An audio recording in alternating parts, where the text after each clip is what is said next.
Black Myth Wukong so far might be my game of the year, but obtaining the Platinum Trophy was an adventure in of itself. Released in the UK on August 20th, 2024, the plot gravitates around the famous story The Journey to the West. As a fan of Dragon Ball Z as a kiddo, with Goku and his Nimbus, things such as The Journey to the West by Zheng Zhanghe, Wukong comes across as refreshing. Brought to life by the developers Game Science, come join me on this journey through Chinese mythology in my quest to obtain all 36 trophies and thus the Platinum Trophy. According to Powerbooks.com, it's considered to be a 5 out of 10 for difficulty, requires up to 60 hours of game time and with a number of missable trophies. This video will contain major spoilers, so to those who decide to play the game, you've been warned.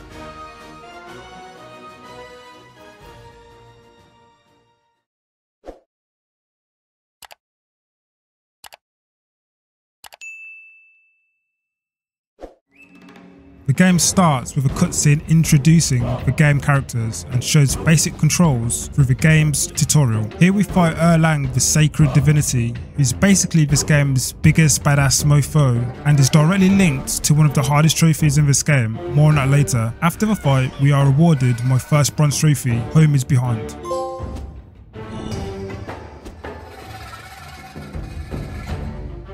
After the dust has settled, we are introduced to the game's main protagonist in Chapter 1, the Destined One who's to inherit Wukong's will. A Park of Thought is the next trophy obtained by buying my first skill from the skill tree menu.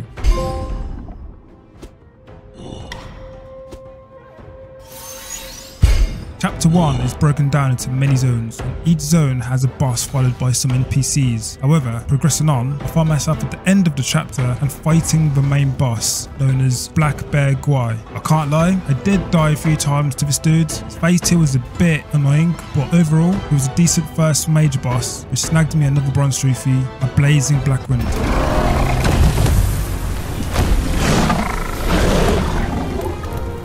Moving on, I travelled back to Shen Monkey, one of the NPCs found along my journey in Chapter 1, to add a soak to my gourd. This gave me the Brew of Bravery trophy. Creative Concoction was obtained along the way as I crafted my first medicine. And powering through Chapter 2, the map expanded whereby I genuinely got lost trying to find these 6 heads for Chapter 2's secret boss fight. Shay Gandan? I think that's how you pronounce it at least. The next difficult one was the Tiger Vanguard, which took me even longer. But strangely, the last and major boss of this chapter, the Yellow Wind Sage, I kind of found it much easier. Beating him gave me the trophy A Great Gust.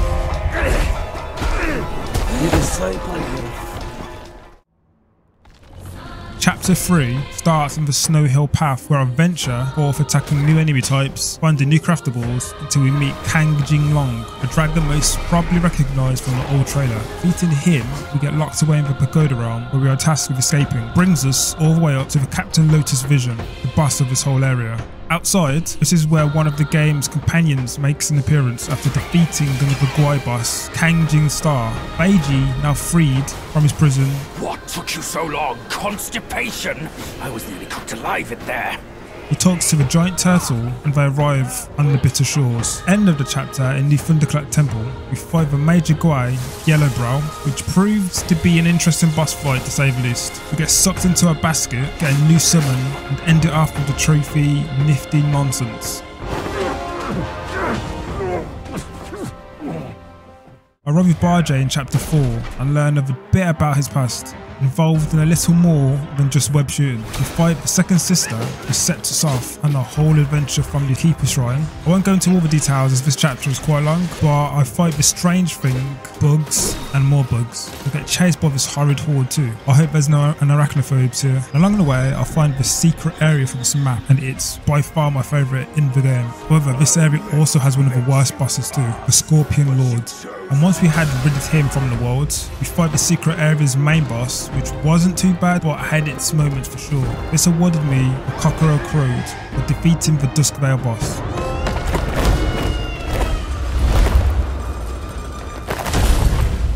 This spat me back out into the main Chapter 4, whereby I go on to defeat the 100-eyed Taoist Master. Brutal boss at first if he didn't explore fully for the Golden Needle for his Phase 2. I ultimately did defeat him, which rewarded me with Behold the Betrayal. Come down, Grandmaster. I need you.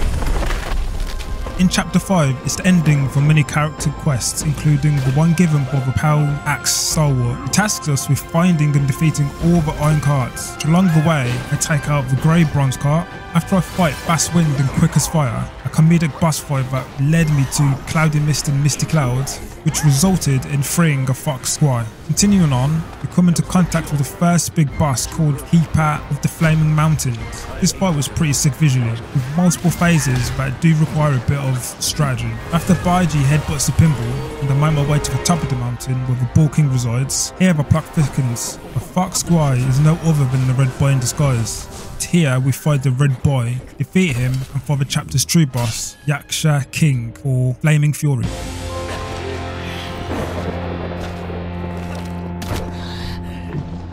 The last chapter of the game is the coolest chapter by far, as we obtain his iconic cloud, or Nimbus as I like to call it, in which the Destined One inherits all his ancestors' legendary armour, known as Jingu Bang, for the Guardian of Gear's silver trophy.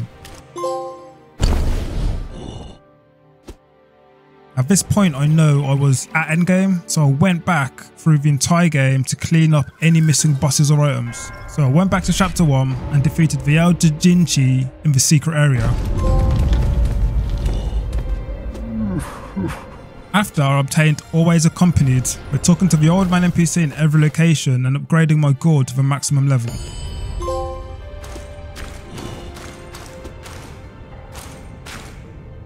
I returned to chapter 2 for Shifting Sands, which was to defeat Huban, the secret boss of that area.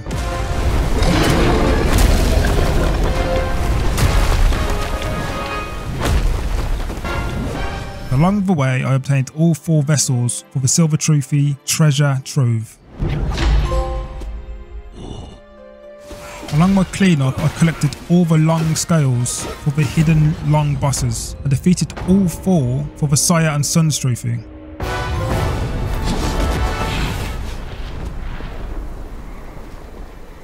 I found a secret hub where all the NPCs congregated, and here I get the Pound and Perfect from the Ying Tiger, upgrading an armor piece. How you hold with this artifact? Still, within the Zodiac Village, I plant seeds at Chenlong and harvest them for Happy Harvest. He reaps what he sows. The horse NPC's final mission is found in chapter 5. I rescue him from the car and put his soul to rest for the Urge Unfulfilled trophy. In the secret area of this chapter, I'm faced with the Golden-Eyed Beast, which gives me Frost and Flame.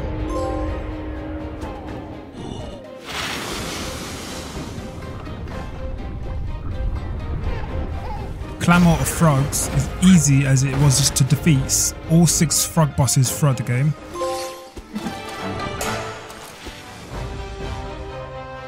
And Scenic Seeker was from finding all meditation spots.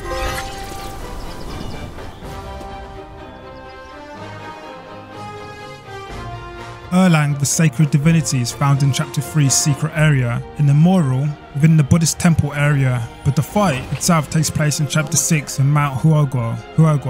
Yeah, I know I'm pronouncing that wrong, go easy. This dude is legit the most difficult boss in the game. Everything you do, you can counter to an extent. He has a block meter that needs to be broken before you can actually do serious damage. I literally hate his 2nd and 3rd stages, but I did beat him after much pain. Defeating him did award me with the Meet the Match gold trophy.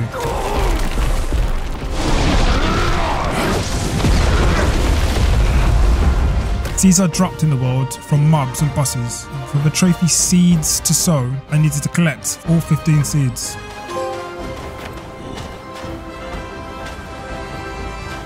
At this point, I completed the game after my cleanup and fought the Stone Monkey, who's Wukong's will, whereby defeating him gives me the last spell, more on that in a second, awarded me with the well-suited gold trophy, A Duel of Destiny.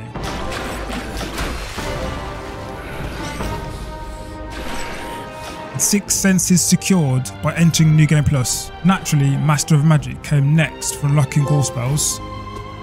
Below, those above, and that black mutt of yours.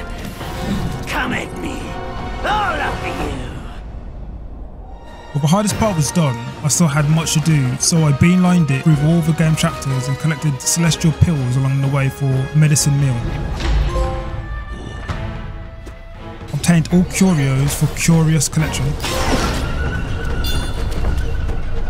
And bought the last few medicine formulas once I unlocked the Zodiac Village for Page Preserver. For this trophy I had to make sure I had fought all lesser Guels, chiefs, kings and met all characters. Effectively, it's obtaining 100% completion in all journal entries. Gave me the portraits perfected.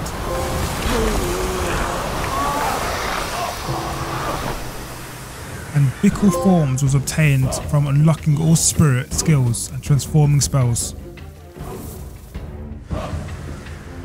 Brewer's Bounty is technically only possible to buy once I had unlocked 100% my journal entries, giving me a silver trophy. After defeating the Golden-Eyed Beast in Chapter 5 Secret Area again, I unlocked all weapons for the trophy Staffs and Spears. While last but not least, I obtained Mantled with Might for unlocking all armor pieces. And obviously, here, scoring the Platinum Trophy.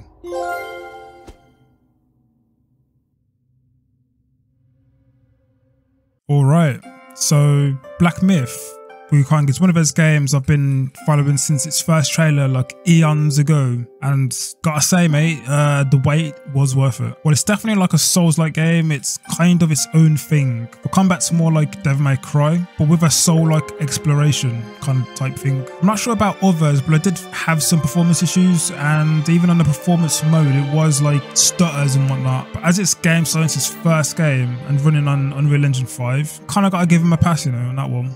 I've literally got a high bar to beat for when the next Black Myth game is released, but you bet I'll be on that too, so thank you all who watched the video until the very end, but most importantly, thank you all for even clicking onto the video. As the saying goes, every little helps. All links to the Platinum Guide I use will be in the video description for those interested or still on the Platinum journey themselves. But, you know, I've rambled on enough, so take it easy all, and I'll see you guys in the next one. Zetsu out.